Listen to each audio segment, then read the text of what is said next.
प्रभाग क्रमांक 20 मधील माजी नगरसेवक योगेंद्र थोरात हे पराभव पचवू शकला नसल्याने माजी महापौर विवेक कांबळे यांचे घर अतिक्रमणमध्ये असल्याची तक्रार करून कुटुंबाला त्रास देत असल्याचा आरोप दिवंगत माजी महापौर विवेक कांबळे यांचे सुपुत्र श्वेतपद्म विवेकराव कांबळे यांनी केला आहे। दिवंगत माजी महापौर विवेक कांबळे यांचे घर अतिक्रमणमध्ये असल्याने ते पाडून घ्यावे अशी नोटीस मिरज तहसीलदार कार्यालयाकडून माजी महापौर यांच्या कुटुंबाला देण्यात आली आहे।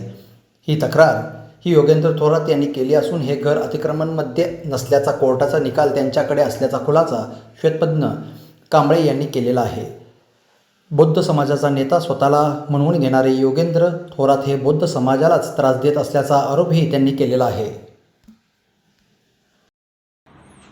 नमस्कार, मी माजी महापौर आणि आंबेडकर चळवळीचे नेते, बहुजनांचा बुलंद आवाज माजी महापौर विवेक कांबळे साहेबांचा मुलगा श्वेतपद्म विवेक कांबळे आणि माझ्यासोबत उभा असलेले हे सर्व माझं कुटुंबीय। आजच्या दिवशी मी तुमच्या माध्यमातून एक गोष्ट लोकांच्या कानावर घालायची आहे। माजी नगरसेवक म्हणून एक 2018 साली नगरसेवक म्हणून एक माणूस इथं सांगलीचा या वार्डात निवडून आला होता आणि 2026च्या महापालिकेच्या निवडणुकीमध्ये जनतेनं या भागातल्या त्याचा दारुण पराभूत केला, पण तो पराभूत त्या माणसाने अजून पचवू शकला नाही आणि या कारणानं तो व्यक्ती स्वतःला बौद्ध समाजाचा आहे, मी बौद्धांचा नेता आहे, मी हे केलं मी ते केलं असं भासवतोय।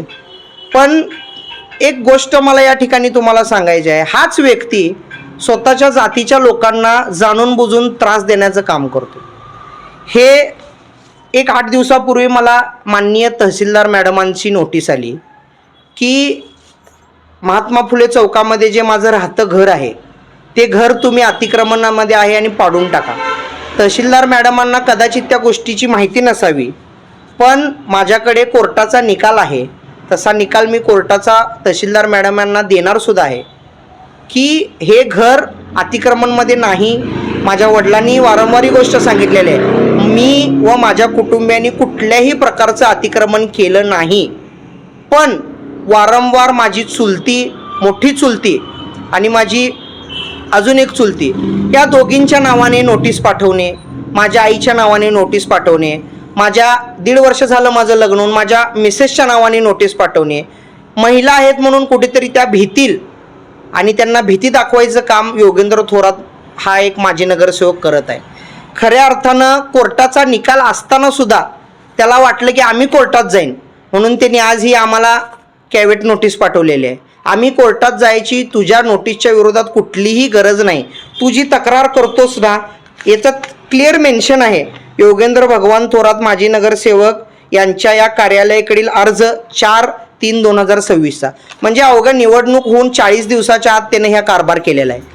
खरं तर तुम्ही जे लोकांना सांगतोय की मी बौद्धांचा नेता आहे, अरे माझ्या वडिलांनी आयुष्यभर आंबेडकर चळवळीचं काम केलं, रस्त्यावरची लढाई ज्यावेळेला लोकांना अधिकार नव्हते, अधिकारसाठी आम्ही लढलो आणि त्याच कुटुंबाच्या मागं तू स्वतःच्या समाजाच्या लोकांच्या मागं लागतोयस, ह्यांची घरं पाडा, ह्यांना त्रास द्यायचं काम करतोयस, हा तू कुठल्या समाजाचा आहे म्हणून सांगतोस? मग वारंवार अधिकाऱ्यांना जाऊन त्रास देणे, तहसीलदार मॅडमवर दबाव आणण्याचा प्रयत्न त्यांनी केला, मी आत्महत्या करतो, मी रडतो, मी तिथं बसतो, आंदोलन करतो, अशा गोष्टी करण्याची गरज नाही आहे। तुला जे काही राजकारण करायचं आहे, तुला जे काही समाजकारण करायचं आहे, सकारात्मक दृष्टीने कर ना, माझ्यासोबत ये, एका व्यासपीठावर ये, वार्डाचा कसा विकास करायचा आहे सोबत येऊन सांग ना मला। पण हे जे काळे धंदे तू चालू केला आहेस ते कृपा करून म्हणणार नाही मी तुला, ते बंद करून टाक, त्याच्याने तुझं काहीही होणार नाही। तुला निवडणूक लढायची आहे, राजकारण करायचे आहे, मी मर्दासारखा तुझ्या समोर खडा आहे, तू ये माझ्यासोबत लढायला तयार हो। आणि 2026 मार्चमध्ये महाराष्ट्र शासनाने एक GR काढला आहे, 2010-11च्या पूर्वीचं जे काही अतिक्रमण आहे ते नियमित करा। जरी तुझ्या म्हणण्याप्रमाणे ते अतिक्रमण केलंय असं असेल, आम्ही तर अजून सुद्धा म्हणतोय की आम्ही अतिक्रमण कुठल्याही पद्धतीचं केलेलं नाही आहे। माझ्या समाजाची लोक इथं माझ्यासोबत आहेत, गेले 60 वर्ष झालं हे आप्पा जोगू कांबळेंचं व मुक्ता आप्पा कांबळेंचं कुटुंब इथंच राहते। मग 60 वर्ष झालं महाराष्ट्र शासन किंवा लोकांना कळालं नाही काही अतिक्रमण आहे? तुझा पराभव झालेला आहे, तो तुला पचवता येत नाहीये, म्हणून हे काळे धंदे, ह्या साड्या चुगल्या करायचं काम तू चालू केलेलं आहेस. एवढंच मी या ठिकाणी सांगतो.